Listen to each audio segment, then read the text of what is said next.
We're close to Cabarete, witnessing Hurricane Earl, so we're going to go to the beach and check it out.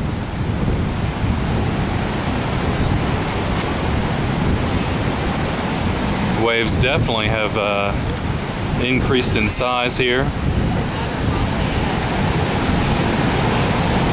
We will send you an update on www.wondrousadventure.com. Check it out. I'm going to walk down to the beach.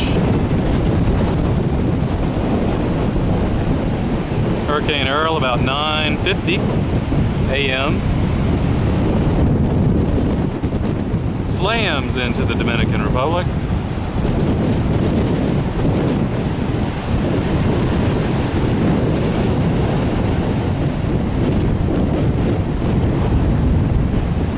Waves for the most part, pretty big. Storm coming in from this direction.